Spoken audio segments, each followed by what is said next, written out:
Last Sunday saw the start of the much-awaited the Ocean Race in Alicante.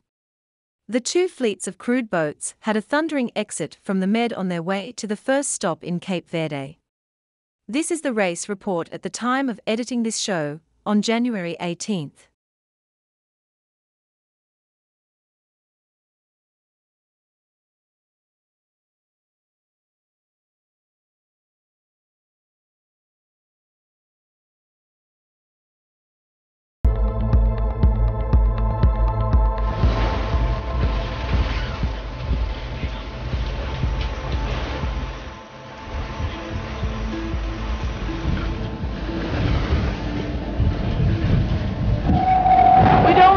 Too close to Africa because there's like a disruption of the wind.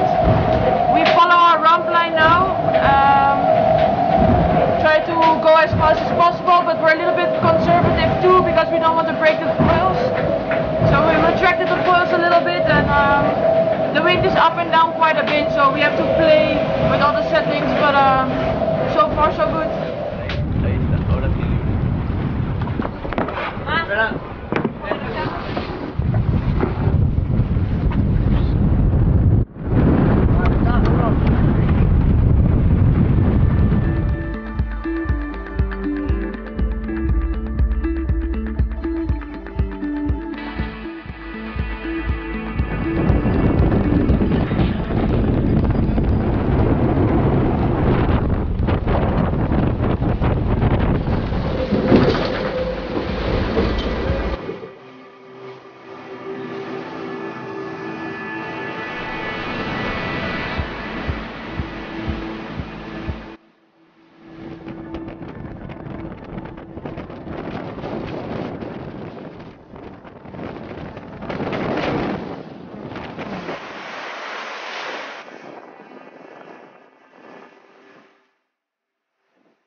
This is your weekly sailing highlights show, The World on Water, January 20th, 2023.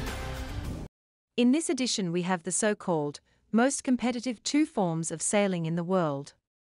The Larry Ellison-funded, Russell Coutts-led, SailGP in Singapore, and the low-level, but highly competitive, locally sponsored, Sydney 18-footers. SailGP is a new phenomenon, whilst the 18-footers pedigree goes back to the early 1900s. Here is last weekend's Singapore race report, and later in the show, you will see the greatest 18s race on sparkling Sydney Harbour. The shorelines of East Coast Park came alive on Sunday, 15th of January, as bright and speedy catamarans powered around the seas for the inaugural Singapore leg of the Sail Grand Prix Series. And it culminated with a champion team that overcame a points deduction penalty even before the races began to seal a superb weekend for sailing.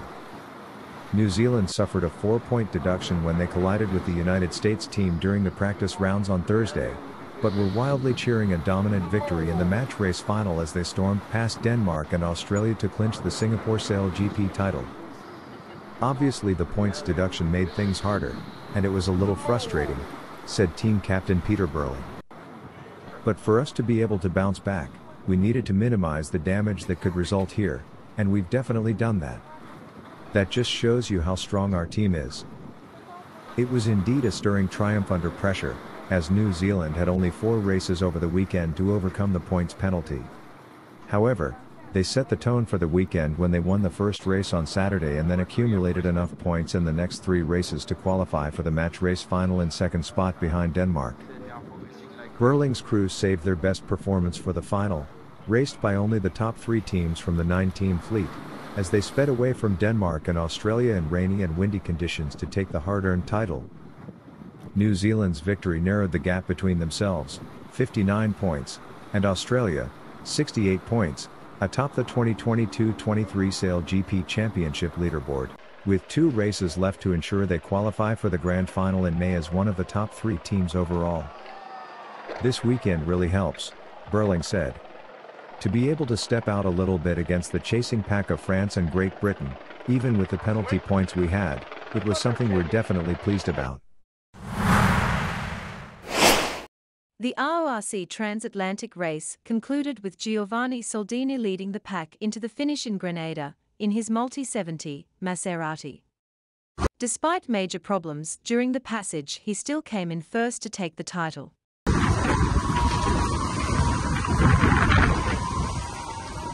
Siamo molto contenti perché abbiamo fatto fino ad ora una regata veramente entusiasmante. Abbiamo però un problema da 24 ore a questa parte perché è esploso uno stopper che blocca la deriva nella sua posizione, per cui nella notte la deriva praticamente si è inabissata ed è riuscita a uscire dalla sua guida alta, quindi è rimasta attaccata alla barca solo per la guida bassa e lì si è messa a sbatacchiare a destra manca. Ovviamente ci siamo subito fermati, miracolosamente siamo riusciti a rinfilarla nella sua guida, però in questo sbatacchiamento praticamente ha rotto la cassa che la contiene. È sfondata qua dove c'è il punto fisso anche.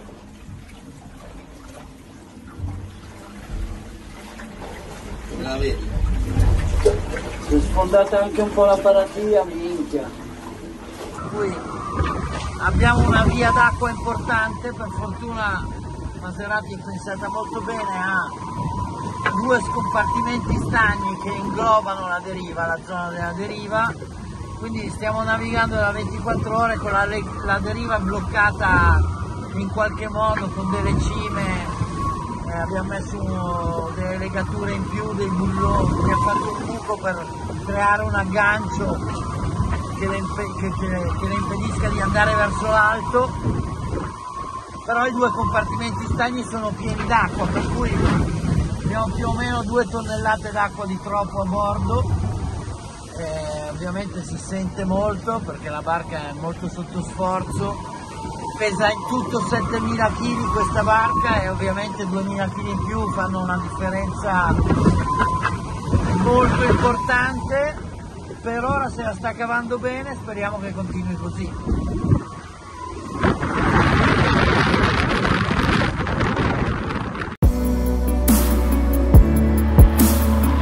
To beat 2 teams so strong is an honor.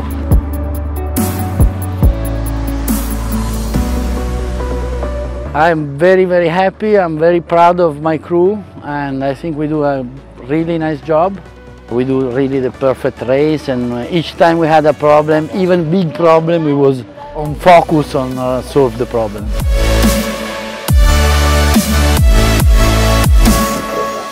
I think we do a really nice job in all the point of view. In the strategic and navigation, the boat is really fast, and we was able to start again after also some big problems. Maybe we do it next year.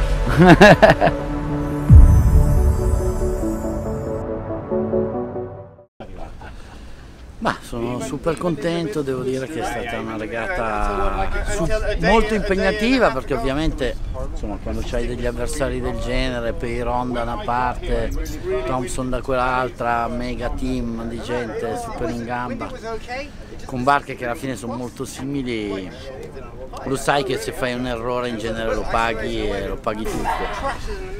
Noi ne abbiamo fatto uno subito all'inizio perché abbiamo pensato che ci fosse termica sotto Lanzarote, ci siamo tenuti vicino all'isola, invece eravamo in ritardo probabilmente di una mezz'oretta, quindi la terra era già fredda, c'era molto meno vento di quello che ci aspettavamo e poi da lì però abbiamo smesso, abbiamo incominciato a fare le cose con calma, ragionate, e errori ne abbiamo fatti pochi.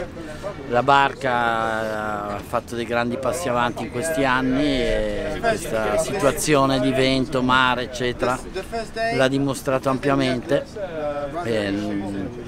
Non sono riusciti a tenere il ritmo loro assolutamente, e soprattutto a un certo punto si sono persi e noi abbiamo continuato a fare la nostra rotta come ce la immaginavamo e stando attenti agli angoli e tutto, alla fine ha fatto una bella differenza. e quindi fantastico, siamo super contenti. Poi abbiamo avuto questo grosso problema della deriva, ma anche lì Maserati è un team molto speciale, perché tutti quelli che navigano lavorano in cantiere, si occupano della barca tutto l'anno, e quando c'è un grosso problema sono tutti lì, sono tutti sul pezzo e sanno quello che fanno, sanno quello che hanno davanti, conoscono le cose per filo per segno, e questo fa sicuramente una enorme differenza e nessuno me lo toglierà dalla testa. After picking up the silverware in Newport in 1983, Aussie John Bertrand has concentrated on the Etchells.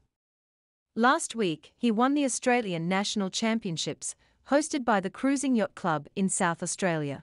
It's just that they're beautiful boats, even though they're very old design. You're talking about supreme racing, and particularly in these types of conditions. You couldn't ask for anything better.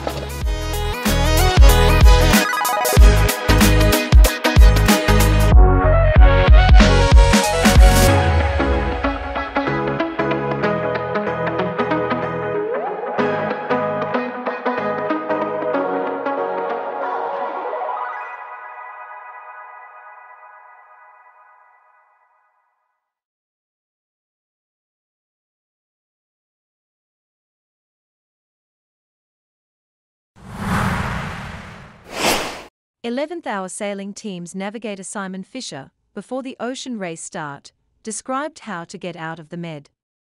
It's good advice.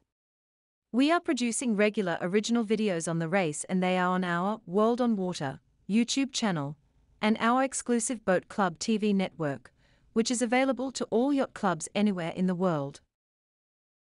25 to 30 knots and you do your hour and you just come off the wheel buzzing, so it was pretty awesome. Hi, I'm Simon Fisher, going into my 6th race with 11th Hour Racing Team, and I've won this race once before. Hoping to do it again, and I'm going to talk you a little bit through the route. So leg one. First challenge is getting out of the Mediterranean, which is always tricky, always a challenge for us navigators, and we always look forward to being past Gibraltar and out in the open ocean. We're starting from here in Alicante. It's a job to get south and around these headlands as we head towards Gibraltar. Winds can be light. When it's light, it's very tricky. We get a lot of diurnal stuff on the coast and on the headlands. The risk is always there of it is parking up and having everyone go past you, so you've got to be very careful. Equally, we've seen our fair share of, should I say, strong upwind conditions. I think in 2011-12 we dropped our mast with Abu Dhabi, somewhere around here. We always talk about, you can't win the race in the Med, but you can certainly lose it. Once you get into the sort of western Med, you've got a lot of current again to contend with. You've got the Alboran Gyre that goes around here, a big circular current that you might be able to use or might want to avoid if there's a lot of wind and it's creating a lot of sea state. We also have a lot of high mountains here, the Sierra Nevadas, so if you find yourself up along the southern coast of Spain or very close, you have to be very careful because you can get some strong winds that come out of the mountains overnight. But if you get caught there at the wrong time of day, you can spend a lot of time there. It's never straightforward, that's for sure. Typically, it is a very interesting part of the world, Gibraltar. It's tidal, but you always have current coming into the Med, which is a sort of a feature of the fact that there's a lot of evaporation in the Med, so there's always a flow of current going into the Med. So getting out, you're always fighting some amount of current. We've also got a hell of a lot of shipping, which is a navigational challenge on its own. It makes your race course that little bit smaller. It can be quite challenging, just short tacking in 30, sometimes 40 knots of wind, which is hard work for anyone. You breathe a bit of a sigh of relief and then you're off and onto the ocean racing bit of the leg, which is something, hopefully we're all looking forward to. So where do we go next? Now here's the problem.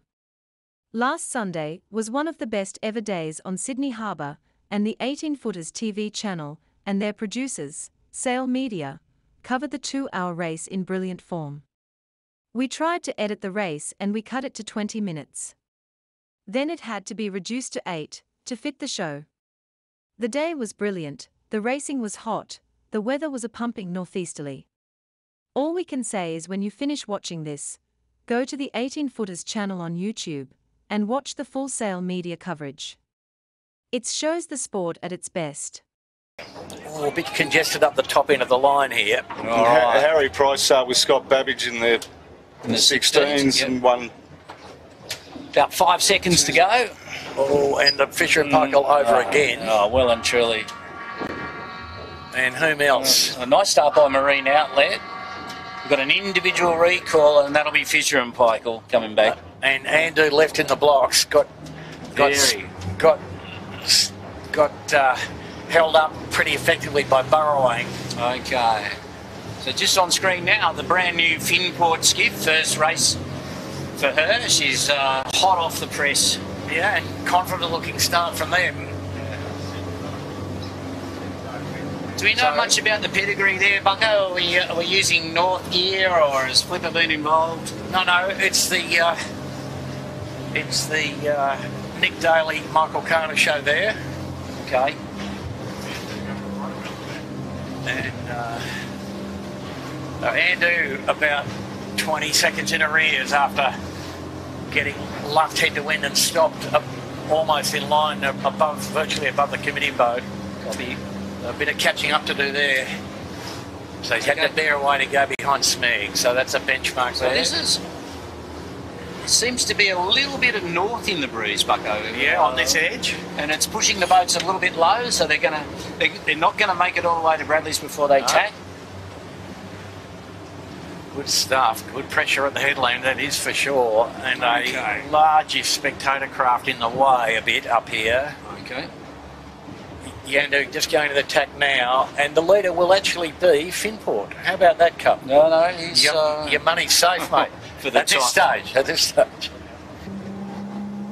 So just leading into the top mark now, just looks like Finport's on a lay. So he's going to round that top mark without having to do any more tacks.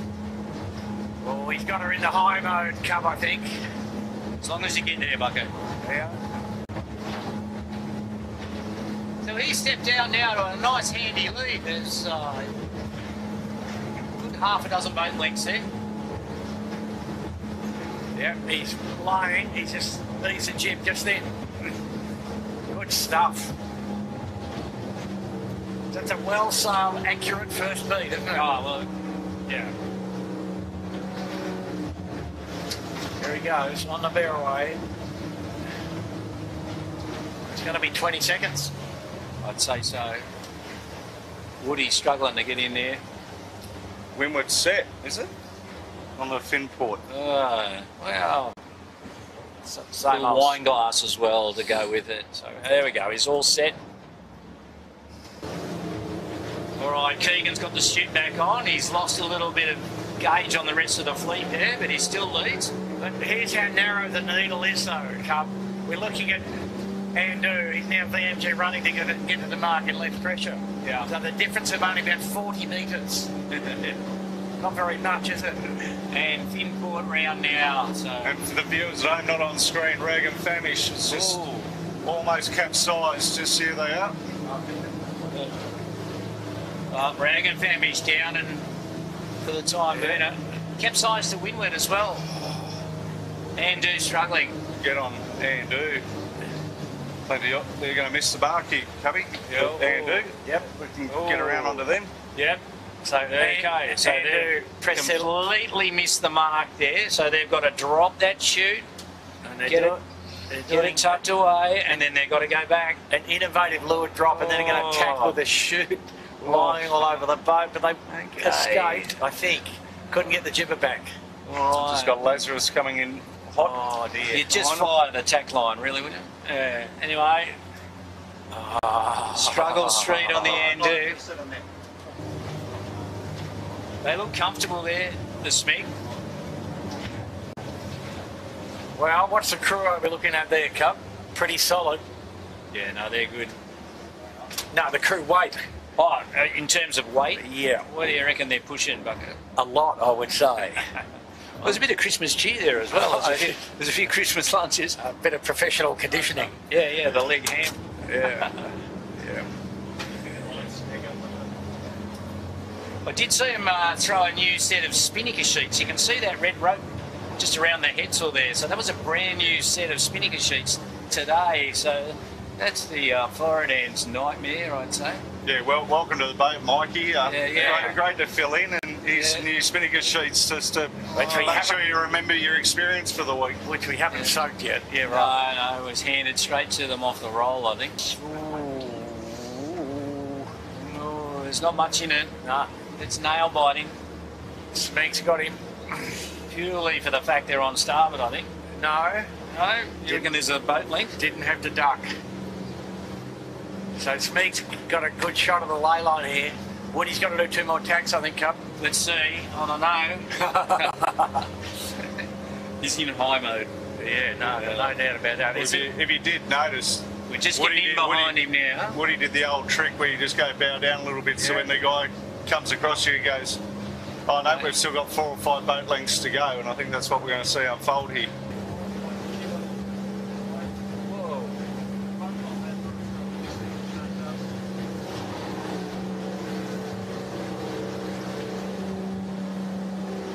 A little bit of air there with the Lazarus. A little bit of air for the camera cut too, Cup. Yeah. We're just letting the pictures talk for themselves here. There's 18-foot skiff racing just there. Lazarus, three crew on trapeze just concentrating on their rig setup.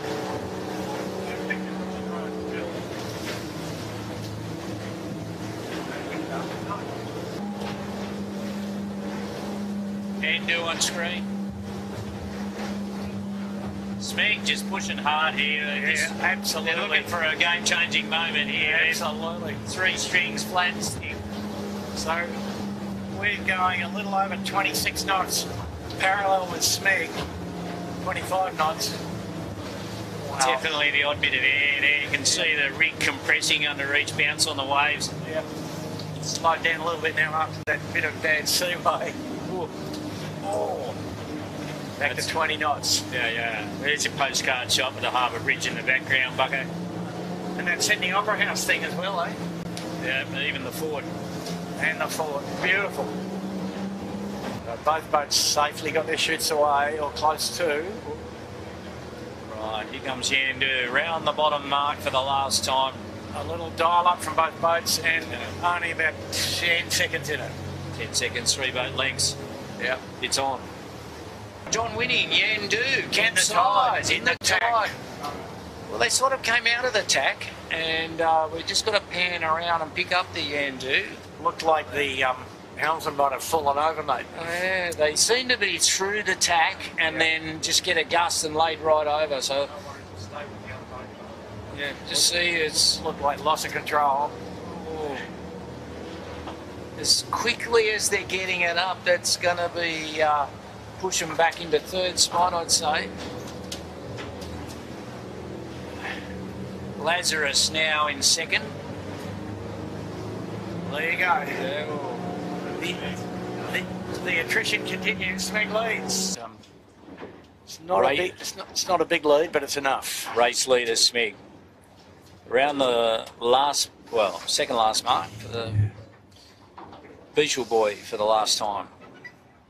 Yeah, and pretty conservative on the hoist. So he's probably got a 30-second lead on the Lazarus, if not a little bit more. On board a race leader, Smeg.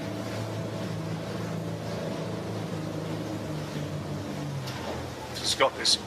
Have a go at this yacht with them, just in front of them. Yeah, nice.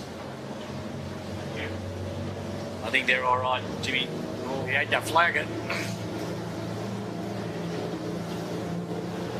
I think he's struggling with those near spinning sheets, wrap around the wrist a few times.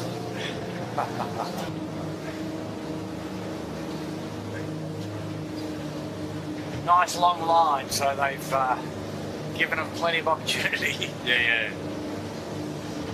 A nice gust on them now. 3 all stretched. Oh, a little bit. Yeah, I did say I thought they might get a bit more there. A little bit supercharged. That's what they've got now. Yeah. Hang on to it, boys. And a little header. Coco trying to brace himself on the main sheet hand there. That must be a little bit rough. They'll get to the line full of noise. There we go, folks. We could fall over from there, Bucko. Yeah, just about. The smugglers get the chocolates. There we go. Big race win. Big race win. Just got the time, 20 seconds. Michael Coxon, Ricky Bridge and Mike McKenzie, the oldest firm in town,